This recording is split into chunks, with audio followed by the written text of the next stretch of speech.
Hello students, welcome back to elite mathematics classes. आज हम start करने जा रहे हैं अपना नेक्स्ट टॉपिक, जिसका नाम है algebraic methods to solve the pair of linear equations. इससे पहले लेक्चर में आपने पढ़ा है कि जो पेयर ऑफ लीनियर इक्वेशंस को कैसे सॉल्व करते हैं, उनको रिप्रेजेंट कैसे करते हैं algebraically as well as graphically, और ग्राफिकल सॉल्यूशन उनका कैसे निकाला जाता है। ये सब आप पहले लेक्चर्स में देख चुके हैं। तो उसी कंटिन्यूएशन में अपना दूसरा लेक्चर आज हम बनाने जा रहे हैं, जिसमें हम पढ़ेंगे जो डिफरेंट तरीके के मेथड्स होते हैं in pair of linear equations को सॉल्व करने के, एल्जेब्रिक मेथड्स, राइट। तो पहला मेथड जो हम पढ़ने जा रहे हैं आज वो है आपका सब्स्टिट्यूशन मेथड। ठीक है, तो देखते हैं उसको।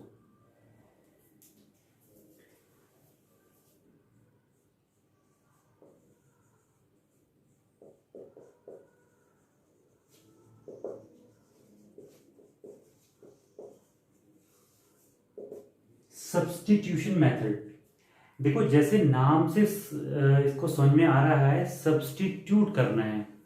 सब्स्टिट्यूट क्या करना है, आप ऐसे समझो जैसे आप क्लास में पढ़ रहे हैं, ठीक है, और आप स्कूल गए और आपने देखा कि कोई टीचर एब्सेंट हो गया। जनरली हो ही जाते हैं कोई ना कोई टीचर एब्सेंट। तो वहां पे एक लिस्ट लगाई जाती है, सब्स्टिट्यूशन लिस्ट टीचर्स की, है ना। तो क्या होता है कि वहां पे वो टीचर ना आके उसकी जगह पे कौन आएगा, दूसरा टीचर आएगा। यही होता है ना, क्योंकि वो तो आया ही नहीं है, दूसरा टीचर तो उसका काम पूरा करेगा, या तो काम पूरा करेगा या फिर वो आके बैठ के कुछ काम दे देगा आपको। यही होता है जनरली स्कूल्स में। तो उसी को बोलते हैं सब्स्टिट्यूशन, यानी कि किसी के प्लेस पे उस वैल्यू को सब्स्टिट्यूट कर देना, that is called substitution method. ठीक है, एक एग्जाम्पल के थ्रू समझते हैं इसमें कैसी कैसी टेक्निकलिटी होती है। ओके, सो स्टूडेंट देखिए यहाँ पे ये एक्सरसाइज नंबर 3.3 का क्वेश्चन नंबर 1 का फर्स्ट पार्ट लेते हैं, क्योंकि इसमें एग्जाम्पल्स नहीं गिवन हैं जो सॉल्व करने हैं। तो हम एक्सरसाइज से ही स्टार्ट कर देते हैं। 3.3 क्वेश्चन नंबर 1 का first part, then fourth part, और फिर आगे के पार्ट हम डिस्कस करेंगे। ठीक है, जो इंपॉर्टेंट पार्ट होंगे, जो जिसमें कुछ थोड़ा बहुत डिफरेंट है, वही आपको कराए जाएंगे। बाकी आप प्रैक्टिस खुद से करेंगे, और अगर उसके बाद उसमें प्रॉब्लम आती है तो आप उसको कमेंट सेक्शन में लिख के बता सकते हैं, उसको हम डिस्कस कर लेंगे। ठीक है, तो देखो सब्स्टिट्यूशन का मतलब ये है कि दो इक्वेशन गिवन है आपको, x plus y equals to 14 और x minus y equals to 4। ठीक है, ये दो इक्वेशन प्रोवाइडेड है। अब हमने क्या किया, इस इक्वेशन में इक्वेशन नंबर 1 मान लिया इसको हमने, और इक्वेशन हमने इसको 2 मान लिया। अब हम क्या करेंगे, इस इक्वेशन में से आपकी जो मर्जी है उस इक्वेशन से आप ये काम कर सकते हैं। हमने क्या किया, यहां से x की वैल्यू निकाल ली, 14 माइनस वाई, यानी कि y को इधर लेके चले गए, ये x की वैल्यू आ गई। Now put the value of x,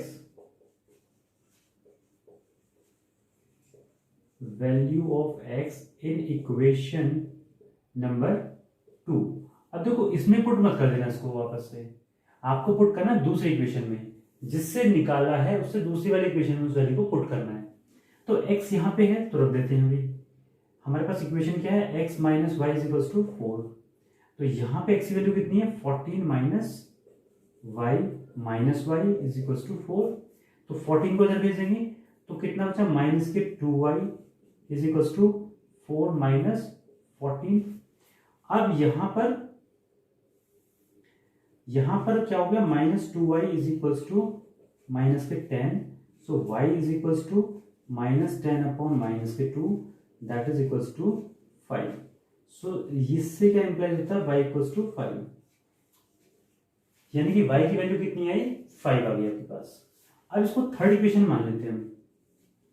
so from third equation से क्या मिला हमें, इक्वेशन है क्या, x equals to 14 minus y.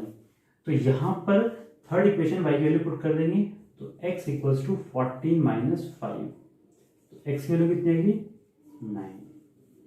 तो ये x और y की वैल्यू दोनों आपके पास आ गई। यही आपको क्या करना था, सॉल्व करना था इसमें। अब इन दोनों वैल्यूज को आपको चेक करना है कि ये वैल्यू सही है गलत है। आप सिंपल से दोनों इक्वेशन में से किसी में भी पुट कर सकते हैं, जो पेरेंट इक्वेशन है। तो यहाँ पे x की वैल्यू 9 और प्लस 5 कितना हो गया, 14। फिर यहाँ पे देखो 9 माइनस 5 कितना हो गया, 4।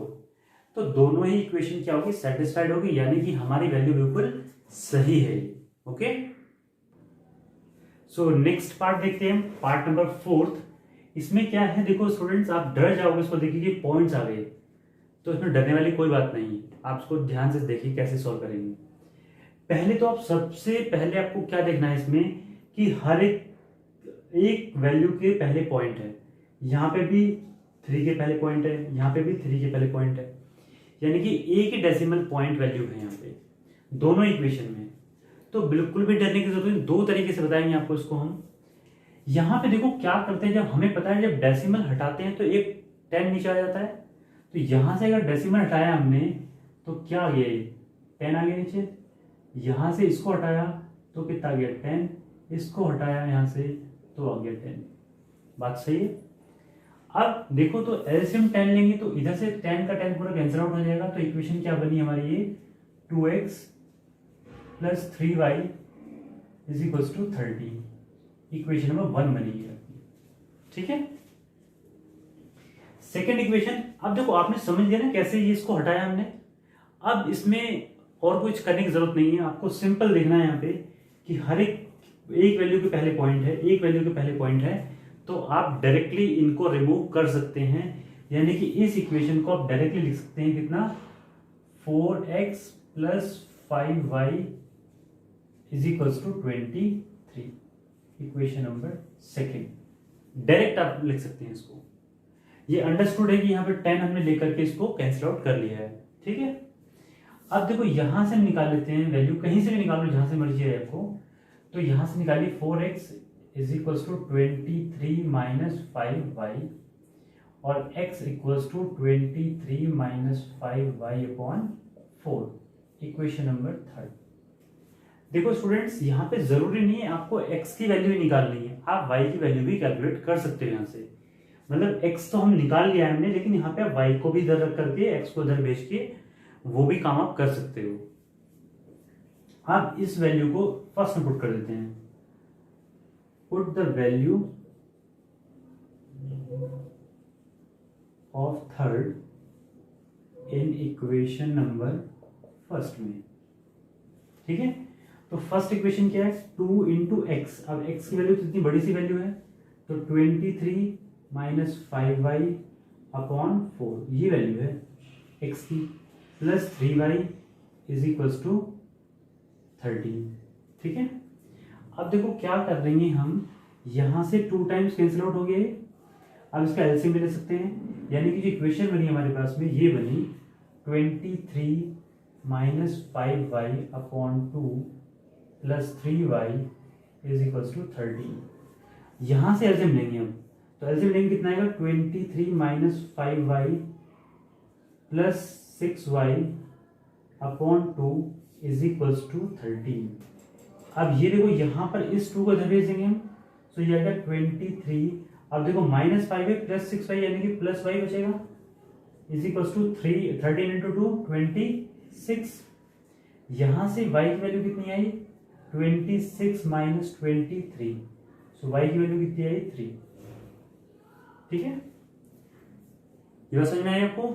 अब निकालते हैं हम x की वैल्यू को, ठीक है। अब देखो यहाँ पे y की वैल्यू हमने फाइंड कर ली, अब x की वैल्यू फाइंड करने के लिए इस वैल्यू को इसमें पुट कर देंगे, सो पुट द वैल्यू,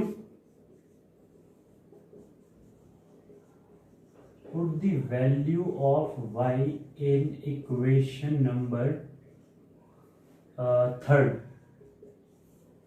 तो थर्ड में पुट करो तो x equals to 23 minus 5 into y की वैल्यू कितनी है 3 ओवर 4, तो x is equals to 23 minus 15 upon 4, तो x इक्वल्स टू 23 माइनस 15 कितना हुआ 8, तो 8 अपॉन 4, तो 8 करके 2 टाइम्स, तो x की वैल्यू कितनी आई 2,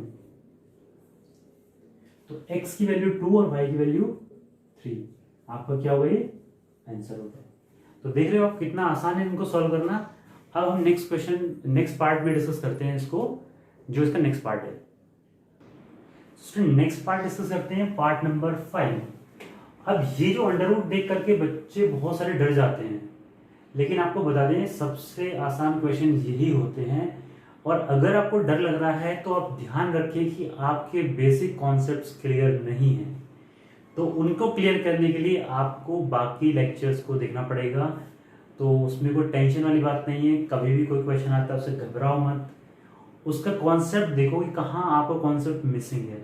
जब कॉन्सेप्ट कंप्लीट हो जाएगा तो वो प्रॉब्लम भी आपकी जड़ से खत्म हो जाएगी, फिर लाइफ भर आप जब भी वो चीज पढ़ेंगे आपको कभी भी प्रॉब्लम नहीं आएगी। ठीक है, तो देखते हैं यहाँ पे दो इक्वेशन है। इक्वेशन नंबर 1 मान लेते हैं इसको, इक्वेशन नंबर 2 इसको मान लेते हैं। ठीक है, अब कुछ बच्चे सोचेंगे सर पहली इक्वेशन लेते हैं, इस बार सेकेंड इक्वेशन ले लेते हैं। उसका एक रीजन और है यहाँ पे कि भाई इस इक्वेशन में नेगेटिव साइन है तो एक जगह इधर पॉजिटिव हो जाएगा, तो हम नेगेटिव से ऑटोमेटिकली बच जाएंगे, है ना। तो इसमें हमने क्या किया कि √3x is equal to √8y लिख सकते हैं इसको हम। तो x is equal to √8 upon √3 into y, ये बनी इक्वेशन नंबर 3। ठीक है, अब put the value of x, put the equation 3 in equation number 1 में, थर्ड को इसमें पुट कर देंगे। तो करते हैं, देखिए तो यहां पे क्या है √2x, x की वैल्यू कितनी है √8 upon √3 into y plus √3y is equal to 0।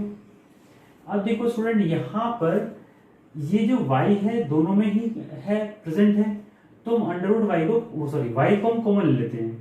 तो y को कॉमन लिया हमने तो ये आया हमारे पास, इसको मल्टीप्लाई से करेंगे, so √2 into √8 upon √3 plus √3 is equal to 0।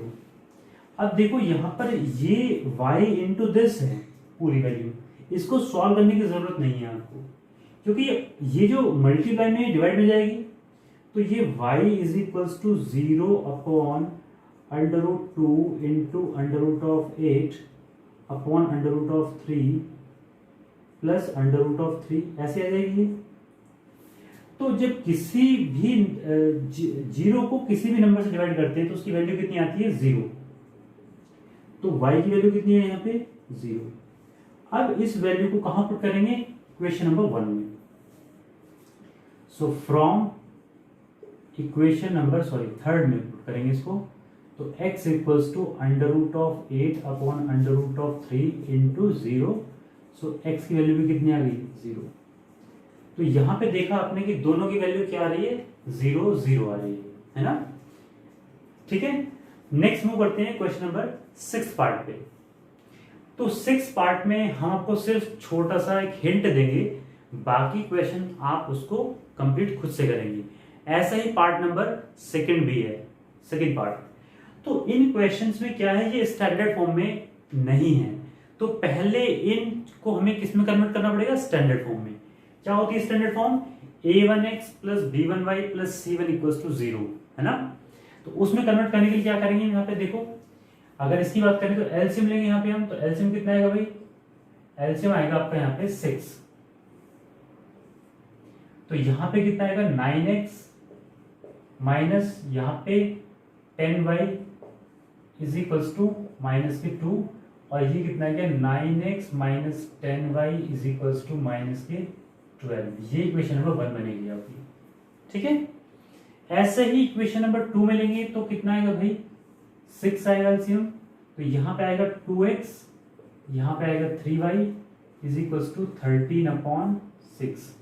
अब जब भी ऐसी सिचुएशन होती है तो आप डायरेक्टली इसको इससे कैंसिल आउट कर सकते हैं।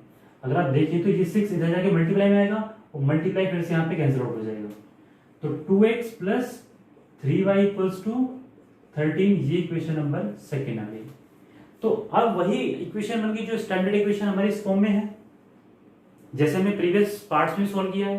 तो इन इक्वेशंस को आप इनमें से किसी में से भी एक x की वैल्यू निकालो या फिर y की वैल्यू निकालो और सब्स्टिट्यूट कर दो दूसरी इक्वेशन के अंदर, तो आपका एक वेरिएबल हट जाएगा, उसमें से एक वेरिएबल आपकी वैल्यू आ जाएगी। फिर उसको वापस से इक्वेशन में पुट करेंगे जैसे यहाँ पुट की थी हमने, और वो भी आपकी दूसरी वैल्यू भी आपके सामने आ जाएगी। तो इसको आप अपने आप से ही ट्राई करेंगे। ओके, तो ठीक है। तो स्टूडेंट इस लेक्चर में इतना ही करते हैं, नेक्स्ट लेक्चर में मिलते हैं आपको बाकी क्वेश्चन के साथ में। तब तक के लिए take care and bye bye.